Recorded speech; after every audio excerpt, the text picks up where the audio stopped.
Ir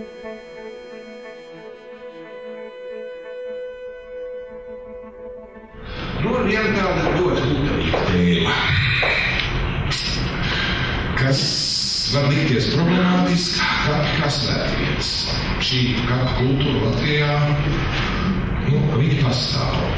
Un ir kāds vērojums, ļoti bieži braucot ar šoseju, redz, tur ir kāds uzkalniņš, no kur nāk spēcīgi enerģija. Iebrauc tuvāk kāpj. Kas par lietu?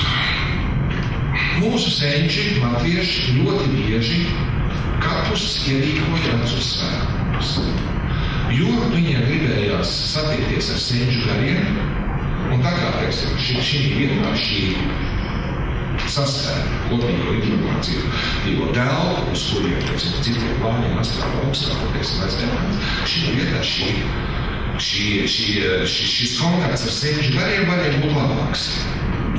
Bet kapos ir ļoti daudz negatīvās enerģijas. Enerģija ir enerģija. Un ļoti daudz no jums ir kādreiz gulējuši svaigi pļautā zālē. Kāpēc tas ir sajūta? Jo zāle viestur atbūt savu enerģiju. Bet viņi atbūt labprātīgi un cilvēks to uzņem. Tāpat kā, teiksim, vislabākie tikko pļauti graudi un tālāk, teiksim, tomāts tikko paņemts, jā, viņi atdod šo enerģiju. Arī mirušo ķermeņi sadaloties atdod enerģiju.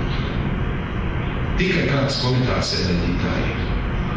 Vienmēr medicīnā parenterāla barošanā, tas ir barošanā vienā, kad cilvēks kādā notūstīt reizēm, kad ir grūtības uzņemt, teiksim, par glukozai, ko kādreiz pielieto arī etilspirtu. Ja 1 grams glukozes dod 4,6 kilokalorijas, tad 1 grams spirta 7,2. Un proti, tā ir inde, bet kalorijas tomēr dod. Tas pats, teiksim, ar kāpu enerģiju. Jūs esat redzējuši, ka daudz tantiņas, viņas iet uz kapiem velkās, bet nāk atpakaļ pavisam mundras. Jo kalorijas paliek kalorijas. Par kvalitāti tur visiem tiem piemērsimiem, kas tur ir klāti.